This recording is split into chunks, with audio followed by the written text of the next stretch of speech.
ರಾಜ್ಯದೆಲ್ಲೆಡೆ ವರುಣಾರ್ಭಟ ಜೋರಾಗಿದೆ. ಮಳೆರಾಯನ ಅಬ್ಬರದಿಂದಾಗಿ ಅಲ್ಲಿನ ಜನಜೀವನ ಕೂಡ ಅಸ್ತವ್ಯಸ್ತಗೊಂಡಿದೆ. ಇನ್ನು ಸಾಕಷ್ಟು ಮಳೆಯಾಗ್ತಾ ಇರೋದ್ರಿಂದ ರೈತರು ಕಷ್ಟಪಟ್ಟು ಬೆಳೆದಿರುವಂತಹ ಬೆಳೆಗಳೆಲ್ಲವೂ ಕೂಡ ಹಾನಿಯಾಗಿದೆ. ಹಾಗಾದ್ರೆ ಎಲ್ಲೆಲ್ಲಿ ಸಾಕಷ್ಟು ಮಳೆಯಾಗಿದೆ, ಧಾರಾಕಾರವಾಗಿ ಸುರಿದಿರುವಂತಹ ಮಳೆಯಿಂದ ಏನೆಲ್ಲ ಹಾನಿಯಾಗಿದೆ, ಆ ಕುರಿತ ಒಂದು ವರದಿ ನಿಮ್ಮ ಮುಂದೆ.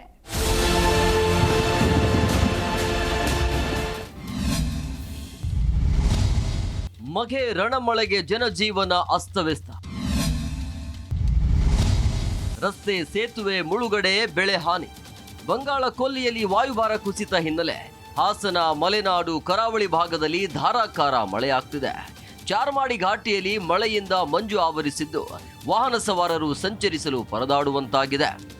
ನರಸಿಂಹರಾಜಪುರ, ಕಳಸ, ಹೊರನಾಡು ಭಾಗದಲ್ಲಿ ಭಾರಿ ಮಳೆಯಿಂದ ಜನಜೀವನ ಅಸ್ತವ್ಯಸ್ತವಾಗಿದೆ.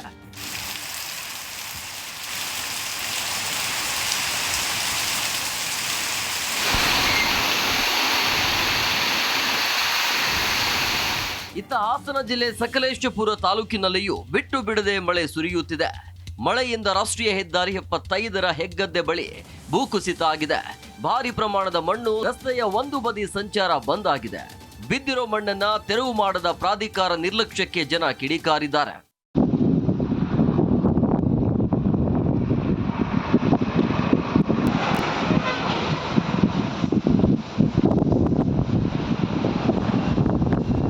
ಇನ್ನು ಬೆಳಗಾವಿ ಭಾಗದಲ್ಲಿ ಮಳೆ ಆಗ್ತಿದ್ದು ಬಾಗಲಕೋಟೆ ಜಿಲ್ಲೆಯ ಮಲಪ್ರಭಾ ನದಿಗೆ ಒಳಹರಿವು ಹೆಚ್ಚಾಗಿದೆ.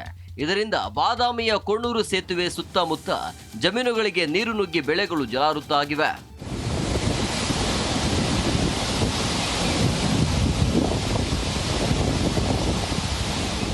ಬಳ್ಳಾರಿಯ ತುಂಗಭದ್ರಾ ಜಲಾಶಯದಿಂದ ಅಧಿಕ ಪ್ರಮಾಣದಲ್ಲಿ ಹೊರಹರಿವು ಹೆಚ್ಚಳವಾಗಿದೆ.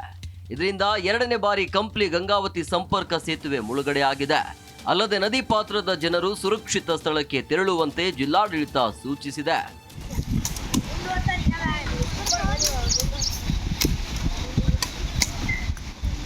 ಇತ್ತ ಬೀದರ್ ಭಾಗದಲ್ಲಿಯೂ ಭಾರಿ ಮಳೆಯಿಂದ ಜನಜೀವನ ಅಸ್ತವ್ಯಸ್ತವಾಗಿದೆ. ಬೀದರ್ನ ಬೋಂತಿ ತಾಂಡ ಸಂಪೂರ್ಣ ನೀರುಮಯವಾಗಿದ್ದು ಸ್ಥಳಕ್ಕೆ ಡಿಸಿ ಶಿಲ್ಪಾ ಶರ್ಮಾ ಭೇಟಿ ನೀಡಿ ಪರಿಶೀಲನೆ ಮಾಡಿದ್ರು. ಅಪಾಯದ ಸ್ಥಳಗಳಿಗೂ ಭೇಟಿ ನೀಡಿ ಪೀಡಿತರ ನೋವು ಆಲಿಸಿದ್ದಾರೆ.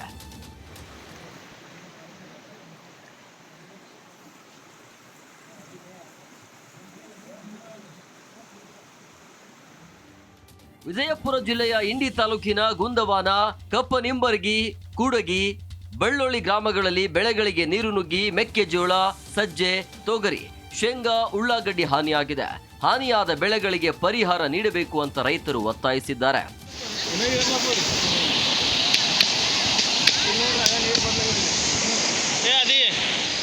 ಇನ್ನು ಯಾದಗಿರಿಯಲ್ಲೂ ಸೇತುವೆಗಳು ಜಲಾವೃತವಾಗಿ ರಸ್ತೆ ಸಂಚಾರ ಅಸ್ತವ್ಯಸ್ತವಾಗಿದೆ. ಕೋಟಗೆರ ಸಂಪರ್ಕ ಸೇತುವೆ ಸಂಪೂರ್ಣ ಜಲಾವೃತ ಆಗಿದ್ರು ಅಪಾಯ ಲೆಕ್ಕಿಸದೆ ಸೇತುವೆ ಮೇಲೆ ಜನ ಓಡಾಟ ನಡೆಸಿ ಹುಚ್ಚಾಟ ಮೆರೆದಿದ್ದಾರೆ.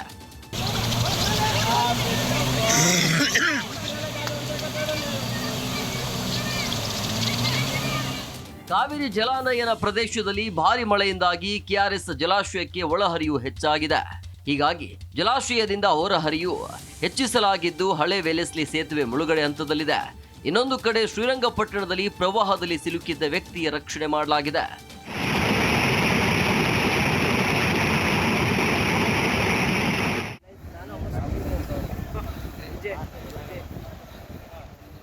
ಒಟ್ನಲ್ಲಿ ರಾಜ್ಯದೆಲ್ಲೆಡೆ ನದಿಗಳು ಬೋರ್ಗರೆದು ಅಪಾಯ ಮಟ್ಟ ಮೀರಿ ಹರಿಯುತ್ತಿವೆ.